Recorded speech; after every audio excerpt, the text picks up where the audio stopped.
Hello दोस्तों, आप लोग कैसे हैं। आई होप आप लोग बहुत अच्छे होंगे। तो दोस्तों, आज की इस वीडियो में ट्रिपल सी के कुछ मोस्ट इम्पॉर्टेंट क्वेश्चंस के बारे में बताएंगे। दोस्तों, ये ट्रिपल सी एग्ज़ाम प्रिपरेशन का पहला वीडियो है, यानी कि इसमें इंट्रोडक्शन के बारे में बात होगी, ठीक ना। इसमें कंप्यूटर के इंट्रोडक्शन के बारे में बात की जाएगी और सभी क्वेश्चन चुनिंदा हैं, इनको नोट करते चलिए बिना रुके हुए इस क्लास को स्टार्ट करते हैं। क्वेश्चन नंबर दोस्तों पहला आपके सामने दिया गया है, what is full form of PNG। तो बताइए PNG का पूरा नाम क्या होता है। इसमें 4 ऑप्शंस आपके सामने दिए गए हैं, जिसमें से फर्स्ट ऑप्शन दिया गया है पोर्टेबल नेट ग्राफिक्स, और सेकंड ऑप्शन दिया गया है पोर्टेबल नेटवर्क ग्राफिक्स, और थर्ड दिया गया है पोर्टेबल नेटवर्क ग्रुप, और फोर्थ दिया गया है नन ऑफ दिस, यानी कि इनमें से कोई नहीं। तो बताइए कि PNG का जो पूरा नाम होता है, इसमें से कौन सा राइट है। तो दोस्तों, ये सभी प्रश्न चुनिंदा हैं, इनको नोट करते चलिए और बताइए कि PNG का पूरा नाम कौन सा है।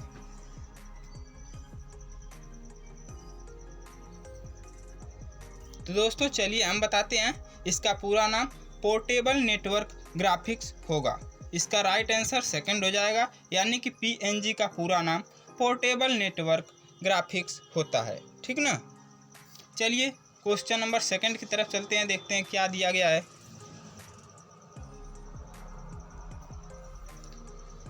क्वेश्चन नंबर सेकंड दोस्तों ज़बरदस्त क्वेश्चन है। तो बताइए कि what is full form of JPEG, यानी कि JPEG का पूरा नाम क्या होता है।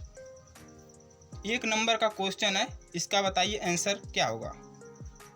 तो दोस्तों, इसमें 4 ऑप्शंस आपके सामने दिए गए हैं, जिसमें से फर्स्ट दिया गया है जॉइंट पिक्चर एक्सपर्ट्स ग्रुप, और सेकंड ऑप्शन दिया गया है जॉइंट फोटोग्राफिक्स एक्सचेंज ग्रुप, और थर्ड दिया गया है जॉइंट फोटोग्राफिक्स एक्सपर्ट्स ग्रुप, और फोर्थ दिया गया है नन ऑफ दिस, यानी कि इनमें से कोई नहीं।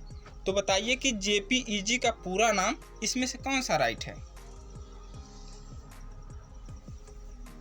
तो दोस्तों चलिए हम बताते हैं, इसका राइट आंसर थर्ड हो जाएगा, यानी कि जॉइंट फोटोग्राफिक्स एक्सपर्ट्स ग्रुप, यानी कि थर्ड राइट हो जाएगा, ठीक ना।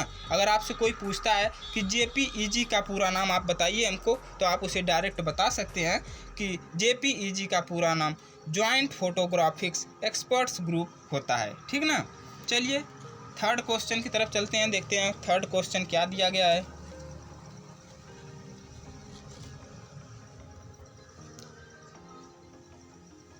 क्वेश्चन नंबर थर्ड दोस्तों हलवा क्वेश्चन है, ये हमेशा पूछा जाता है, तो इसमें रख दिया गया है। तो बताइए कि 1 MB बराबर कितना KB होता है, यानी कि 1 MB इज इक्वल कितना KB, ठीक ना। इसमें 4 ऑप्शंस आपके सामने दिए गए हैं, जिसमें से फर्स्ट ऑप्शन दिया गया है 246 KB, और सेकंड ऑप्शन दिया गया है 1024 KB, और थर्ड दिया गया है 1048 KB, और फोर्थ दिया गया है नन ऑफ दिस, यानी कि इनमें से कोई नहीं। तो बताइए कि 1 MB में जो कितना KB होगा। KB का पूरा नाम होता है किलोबाइट, और MB का पूरा नाम होता है मेगाबाइट। तो बताइए 1 MB में कितना KB होगा।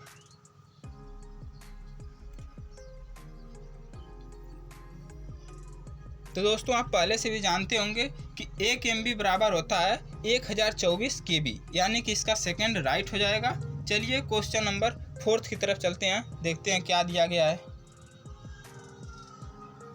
क्वेश्चन नंबर फोर्थ दोस्तों आपके सामने दिया गया है, what is full form of ENIAC, यानी कि इनिक का पूरा नाम क्या होता है, ठीक ना। इसमें 4 ऑप्शंस आपके सामने दिए गए हैं, इसमें से बताइए कि इनिक का पूरा नाम क्या है। दोस्तों एक नंबर का क्वेश्चन है, तो बताइए कि इनिक का जो है पूरा नाम इसमें से कौन सा सही है। देखिए फर्स्ट ऑप्शन आपके सामने दिया गया है इलेक्ट्रॉनिक न्यूमेरिकल इनपुट कंप्यूटर, ठीक ना। फर्स्ट क्या दिया गया है, इलेक्ट्रॉनिक न्यूमेरिकल इनपुट कंप्यूटर, और सेकंड दिया गया है इलेक्ट्रॉनिक नेटवर्क इंटीग्रेटेड कंप्यूटर, और थर्ड ऑप्शन आपके सामने दिया गया है electronic numerical integrator and computer. तो बताइए कि इसमें से कौन सा राइट है, और फोर्थ दिया गया है नन ऑफ दिस, यानी कि इनमें से कोई नहीं। तो इसका राइट आंसर बताइए कौन सा होगा।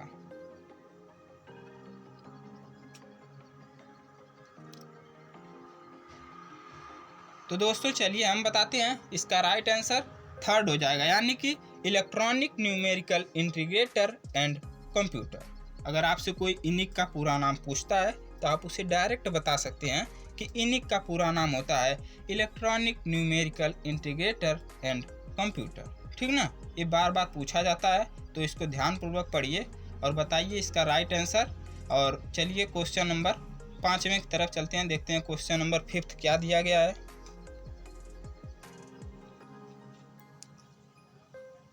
क्वेश्चन नंबर 5 दोस्तों आपके सामने दिया गया है, इनिक का आविष्कार किस वर्ष हुआ था। इसमें 4 ऑप्शंस आपके सामने दिए गए हैं, जिसमें से देखिए पहला ऑप्शन आपके सामने दिया गया है 1941, और दूसरा दिया गया है 1945, और तीसरा दिया गया है 1948, और चौथा नन ऑफ दिस, यानी कि इनमें से कोई नहीं। तो बताइए कि इसका राइट आंसर कौन सा होगा। अगर आपसे कोई पूछता है कि इनिक का आविष्कार किस वर्ष हुआ है, तो बताइए कि आप कौन सा आंसर लगाएंगे। तो दोस्तों चलिए हम बताते हैं, इसका राइट आंसर सेकंड हो जाएगा, यानी कि 1945। 1945 में इनिक का आविष्कार हुआ है। ठीक ना, ऊपर आप इनिक का पूरा नाम जान चुके हैं, तो अगर आपसे कोई पूछ रहा है कि इनिक का आविष्कार भी बता दीजिए, तो आप उसको डायरेक्ट इसका वर्ष भी बता सकते हैं कि किस वर्ष में इनिक का आविष्कार हुआ है। ठीक ना, चलिए क्वेश्चन नंबर 6 की तरफ चलते हैं, देखते हैं क्वेश्चन नंबर 6 क्या दिया गया है। तो दोस्तों क्वेश्चन नंबर 6 आपके सामने दिया गया है, the 2 kinds of main memory R dot dot, यानी डॉट डॉट की जगह बताइए क्या फील होगा। अगर आपसे कोई पूछता है the 2 kinds of main memory are, तो आप उसे कौन सा आंसर बताएंगे। इसमें 4 ऑप्शंस आपके सामने दिए गए हैं। इसमें फर्स्ट ऑप्शन दिया गया है प्राइमरी एंड सेकेंडरी, और सेकंड ऑप्शन दिया गया है रैंडम एंड सिक्वेंशियल, और थर्ड ऑप्शन दिया गया है RAM and ROM. RAM and ROM का पूरा नाम आप जानते होंगे कि रैम का पूरा नाम होता है रैंडम एक्सेस मेमोरी, और रोम का पूरा नाम होता है रीड ओनली मेमोरी। ठीक है ना, तो फोर्थ दिया गया ऑल ऑफ एबव, यानी कि ऊपर दिया गया सभी। तो बताइए कि इसका राइट आंसर कौन सा सही होगा। ये दोस्तों ये सभी प्रश्न चुनिंदा हैं। अगर आपको वीडियो थोड़ा सा भी इंटरेस्टिंग लगे तो वीडियो को लाइक करके चैनल को सब्सक्राइब कर दीजिए। ठीक ना, तो बताइए कि इसका राइट आंसर कौन सा होगा। तो दोस्तों इसका राइट आंसर थर्ड हो जाएगा, यानी कि RAM and ROM. RAM and ROM इसका राइट आंसर हो जाएगा, इसको नोट करते चलिए। चलिए क्वेश्चन नंबर 7 देखते हैं क्या दिया गया है। क्वेश्चन नंबर 7 दोस्तों यह फुल फॉर्म से क्वेश्चन लिया गया है। तो बताइए कि यूनिवेक का पूरा नाम क्या होता है, यानी कि what is full form of UNIVAC, बताइए। देखिए इसमें पहला ऑप्शन जो दिया गया है यूनिवर्सल एजेंसी कंप्यूटर दिया गया है, और सेकंड ऑप्शन जो दिया गया है वह है यूनिवर्सल ऑटोमेटिक कंप्यूटर, और थर्ड दिया गया है यूनिक ऑटोमेटिक कंप्यूटर, और फोर्थ दिया गया है नन ऑफ दिस, यानी कि इनमें से कोई नहीं। तो बताइए यूनिवेक का जो पूरा नाम है इसमें से कौन सा ऑप्शन राइट है।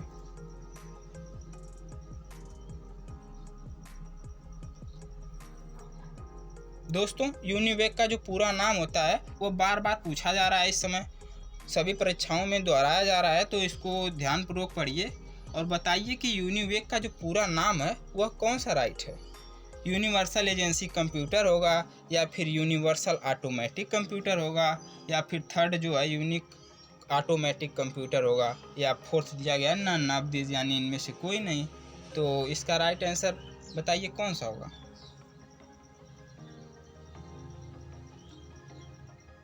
तो दोस्तों चलिए हम बताते हैं, इसका सेकंड राइट हो जाएगा, यानी कि यूनिवर्सल ऑटोमेटिक कंप्यूटर। अगर आपसे कोई पूछ रहा है या आपके परीक्षा में आ गया कि यूनिवेक का पूरा नाम बताइए, तो आप वहां पर डायरेक्ट लगा सकते हैं कि यूनिवर्सल ऑटोमेटिक कंप्यूटर यूनिवेक का पूरा नाम होता है। ठीक ना, चलिए क्वेश्चन नंबर 8 की तरफ चलते हैं, देखते हैं क्वेश्चन नंबर 8 क्या दिया गया है। क्वेश्चन नंबर दोस्तों 8 आपके सामने दिया गया है, microprocessor as switching devices are for which generation computers, यानी कि माइक्रो प्रोसेसर जो है वह माइक्रो प्रोसेसर नामक डिवाइस जो है वह किस जनरेशन में प्रयुक्त हुई है, कंप्यूटर के किस जनरेशन में माइक्रो प्रोसेसर का यूज किया गया था। यानी कि इसमें 4 जनरेशन्स दी गई हैं। तो इसमें बताइए कि फर्स्ट ऑप्शन जो दिया गया है फर्स्ट जनरेशन, और सेकंड दिया गया है सेकंड जनरेशन, और थर्ड दिया गया है थर्ड जनरेशन, और फोर्थ दिया गया है फोर्थ जनरेशन। तो बताइए कि माइक्रो प्रोसेसर का जो यूज हुआ है वह किस जनरेशन में हुआ है।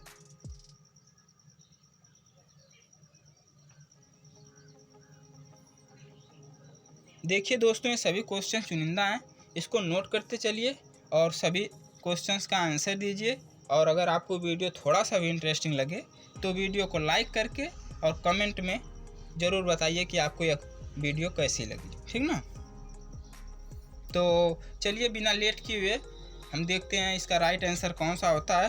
तो दोस्तों, माइक्रो प्रोसेसर का जो यूज हुआ था वह फोर्थ जनरेशन में हुआ था। किस जनरेशन में हुआ था? तो फोर्थ जनरेशन में। इसका राइट आंसर चौथा हो जाएगा, यानी फोर्थ नंबर, फोर्थ जनरेशन में माइक्रो प्रोसेसर का यूज किया गया था, ठीक ना। चलिए 9th नंबर देखते हैं। 9th नंबर क्या दिया गया है क्वेश्चन। क्वेश्चन नंबर दोस्तों 9th आपके सामने दिया गया है, एकदम हलवा क्वेश्चन है। तो बताइए कि the brain of any computer system is dot dot dot dot की जगह क्या फील होगा। इसमें 4 ऑप्शंस आपके सामने दिए गए हैं, जिसमें से पहला दिया गया ALU। ALU का दोस्तों पूरा नाम होता है अर्थमेटिक लॉजिक यूनिट, ठीक ना। और सेकंड दिया गया है CU का जो पूरा नाम होता है वह कंट्रोल यूनिट होता है, ठीक ना। और थर्ड दिया गया है CPU का जो पूरा नाम होता है सेंट्रल प्रोसेसिंग यूनिट, और अदर में एक और नाम होता है कंट्रोल प्रोसेसिंग यूनिट, ठीक है ना। और फोर्थ दिया गया है MU का दोस्तों पूरा नाम होता है मेमोरी यूनिट।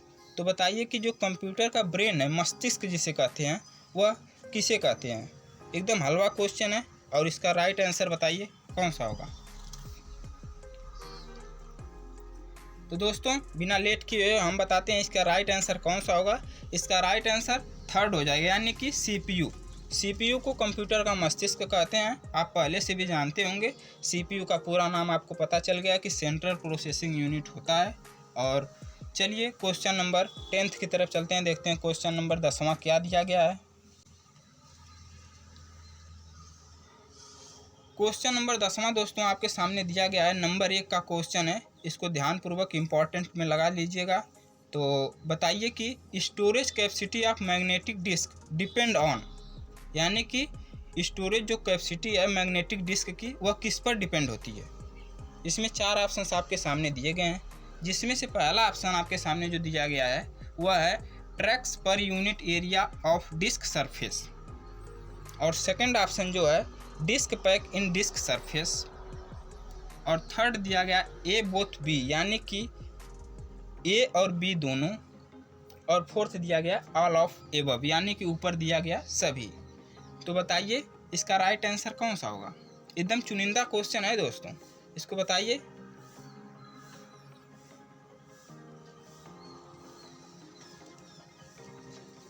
तो दोस्तों चलिए हम बताते हैं, इसका राइट आंसर फर्स्ट हो जाएगा, यानी कि ट्रैक्स पर unit area of disk surface.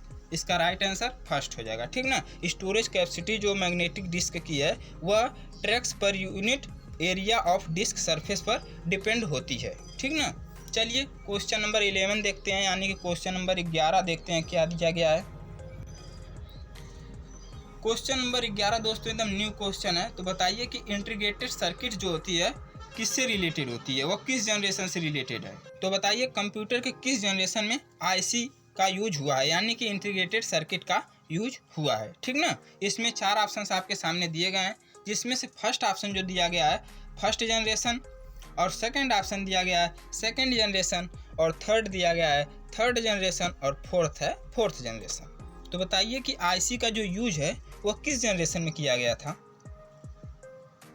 तो दोस्तों चलिए हम बताते हैं, इसका राइट आंसर थर्ड हो जाएगा, यानी कि थर्ड जनरेशन। IC का जो यूज हुआ था वह थर्ड जनरेशन में हुआ था, जिसका पूरा नाम होता है इंटीग्रेटेड सर्किट, और इंटीग्रेटेड मेड इन सिलिकॉन की होती है, यानी कि इंटीग्रेटेड जो सर्किट होती है वह सिलिकॉन की बनी होती है। ठीक ना। अगर आपसे कोई पूछता है कि आईसी किस चीज़ की बनी होती है, किस धातु की बनी होती है, तो आप उसे बता सकते हैं कि आईसी जो है वह सिलिकॉन से बनी होती है। क्वेश्चन नंबर 12 दोस्तों आपके सामने दिया गया है CD ROM is a dot dot, यानी कि डॉट डॉट की जगह बताइए क्या फिल होगा। सेमीकंडक्टर मेमोरी फिल होगा, या फिर मेमोरी रजिस्टर फिल होगा, या फिर मैग्नेटिक मेमोरी फिल होगा, या फिर नन ऑफ एबव, यानी कि इनमें से कोई नहीं फिल होगा। तो बताइए इसका राइट आंसर कौन सा होगा।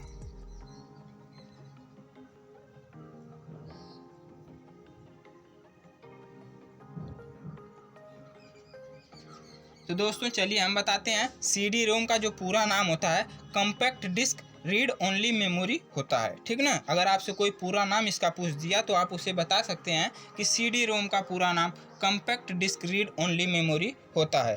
तो दोस्तों इसका राइट आंसर सेकंड हो जाएगा, यानी कि मेमोरी रजिस्टर। मेमोरी रजिस्टर से CD रोम संबंधित है, ठीक ना।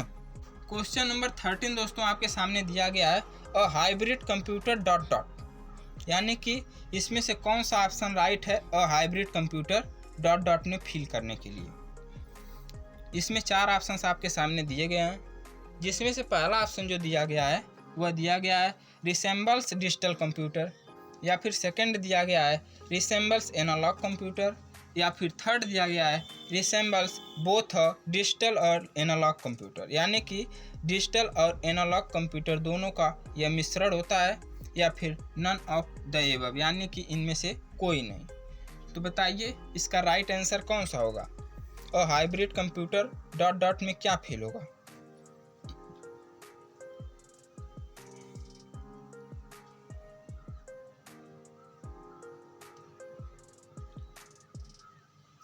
तो दोस्तों चलिए हम बताते हैं, इसका राइट आंसर जो हो जाएगा वह थर्ड हो जाएगा। थर्ड क्या दिया गया है, resembles both digital and analog computer, ठीक ना। डिजिटल और एनालॉग का मिश्रण होता है हाइब्रिड कंप्यूटर। हाइब्रिड का दोस्तों हिंदी में आप कह सकते हैं हाइब्रिड मीन्स होता है मिश्रण, यानी कि संकर, ठीक ना। तो संकर यानी कि मिश्रण हो गया, और डिजिटल और एनालॉग दोनों से मिश्रित होकर बना हुआ है, उसे हाइब्रिड कंप्यूटर कहते हैं। इसका थर्ड राइट हो जाएगा, ठीक ना। चलिए क्वेश्चन नंबर 14 देखते हैं, यानी कि 14 नंबर देखते हैं क्या दिया गया है। क्वेश्चन नंबर 14 दोस्तों आपके सामने दिया गया है the ALU of a computer response to the command coming from.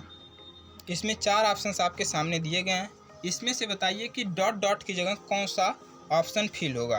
पहला ऑप्शन दिया गया, यानी कि फर्स्ट नंबर जो दिया गया है वह प्राइमरी मेमोरी दिया गया है, और सेकंड दिया गया है कंट्रोल सेक्शन, और थर्ड है एक्सटर्नल मेमोरी, और फोर्थ है चेचे मेमोरी।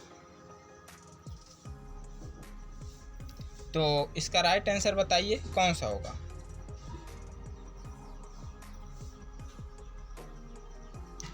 तो दोस्तों जो ALU of a computer response to the command coming from में डॉट डॉट है, वहाँ पर कंट्रोल सेक्शन फिल होगा। क्या होगा, तो इसका सेकंड राइट हो जाएगा। इसको नोट करते चलिए। और चलिए क्वेश्चन नंबर देखते हैं 15 क्या दिया गया है।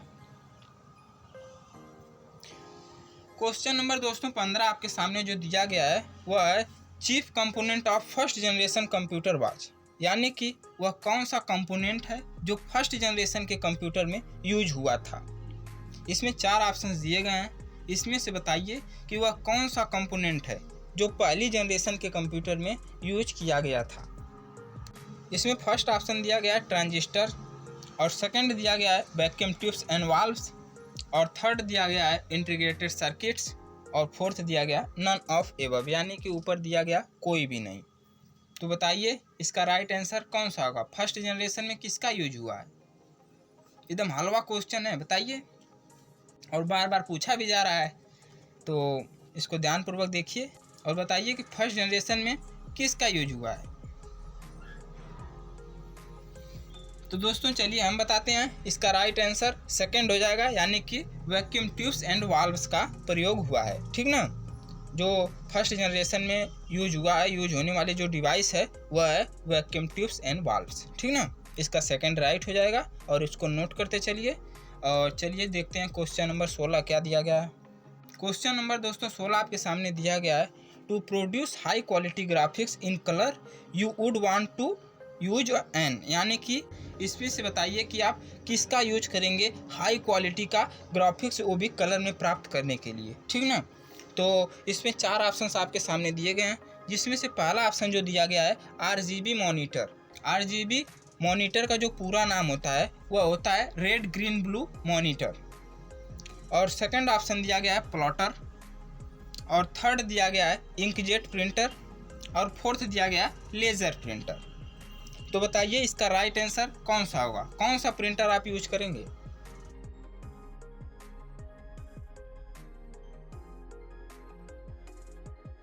तो दोस्तों इसका राइट आंसर फोर्थ हो जाएगा, यानी कि लेजर प्रिंटर। लेजर प्रिंटर का उपयोग हाई क्वालिटी का हार्ड कॉपी प्राप्त करने के लिए वो भी कलर में किया जाता है, ठीक ना। चलिए क्वेश्चन नंबर 17 देखते हैं क्या दिया गया है।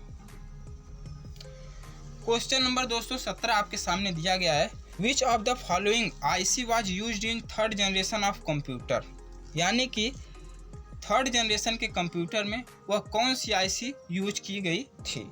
थर्ड जनरेशन का जो कंप्यूटर है उसमें इंटीग्रेटेड सर्किट कौन सी यूज हुई थी, ठीक ना। इसमें 4 ऑप्शंस आपके सामने दिए गए हैं, और बताइए कि इसका राइट आंसर कौन सा होगा। यह CCC की पहली क्लास है, फिर धीरे धीरे आपको सभी क्लास प्रोवाइड की जाएंगी, तो इसको ध्यानपूर्वक पढ़िए और बताइए कि इसका राइट आंसर कौन सा होगा।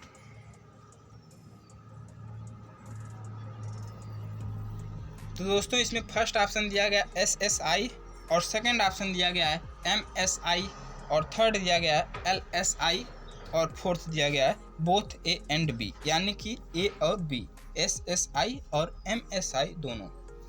तो इसका राइट आंसर बताइए।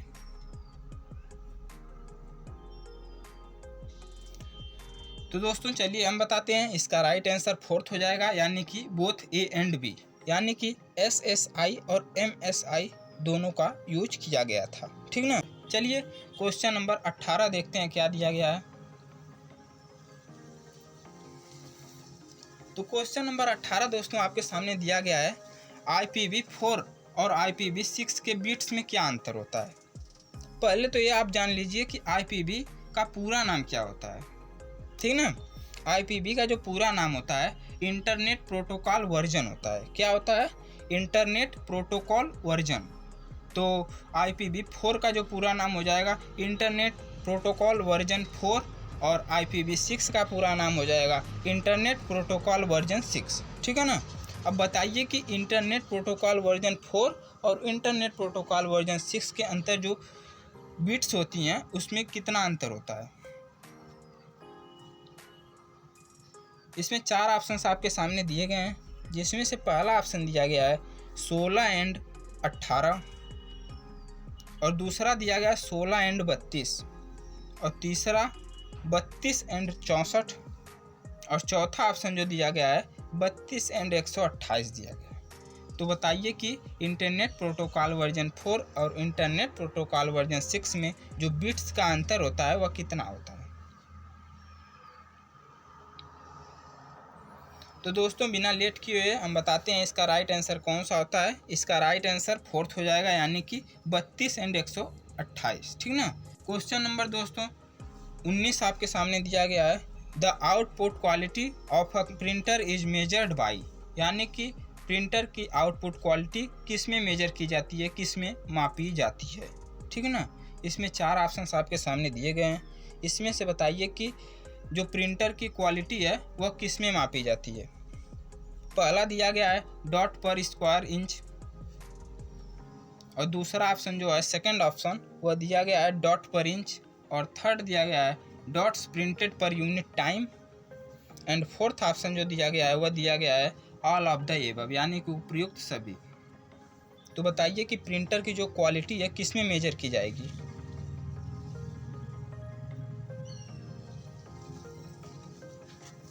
तो दोस्तों ये क्वेश्चन बार बार पूछा जाता है, तो बताइए इसका राइट आंसर कौन सा होगा।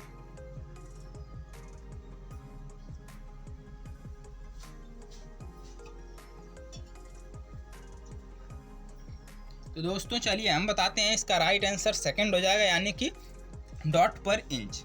जो प्रिंटर की क्वालिटी मेजर की जाती है, मापी जाती है, वह डॉट पर इंच में मापी जाती है, ठीक है ना। तो चलिए इसका सेकंड राइट हो जाएगा। देखते हैं क्वेश्चन नंबर 20 क्या दिया गया है, आज का लास्ट क्वेश्चन। अगर आप चैनल पर नए हैं तो चैनल को सब्सक्राइब करके बेल आइकन को प्रेस कर दीजिए। इसी प्रकार की इंटरेस्टिंग वीडियो आपको हमेशा मिलती रहेंगी और आपका एग्ज़ाम की तैयारी होती रहेगी, ठीक ना।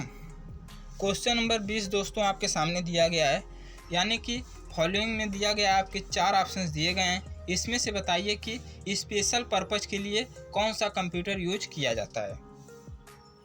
फर्स्ट ऑप्शन दिया गया ABC, और सेकंड ऑप्शन दिया गया ENIAC, और थर्ड ऑप्शन दिया गया EDVAC, और फोर्थ दिया गया है ऑल ऑफ द एबव, यानी कि उपयुक्त सभी। तो बताइए कि इसमें से स्पेशल पर्पज़ के लिए कौन सा कंप्यूटर यूज करेंगे। तो दोस्तों चलिए हम बताते हैं आज का लास्ट क्वेश्चन। इसका आंसर जो हो जाएगा फर्स्ट हो जाएगा, यानी कि ABC। ABC का जो पूरा नाम होता है एटॉनमस ऑफ वेरी कंप्यूटर होता है। इसका राइट आंसर फर्स्ट हो जाएगा। ये सभी क्वेश्चन चुनिंदा थे, आपने नोट कर लिया होगा। तो इसी के साथ इस वीडियो का एंड करते हैं, और आपको ये वीडियो थोड़ा सा भी इंटरेस्टिंग लगे तो वीडियो को लाइक करके चैनल को सब्सक्राइब कर दीजिए, ठीक है ना। तो धन्यवाद।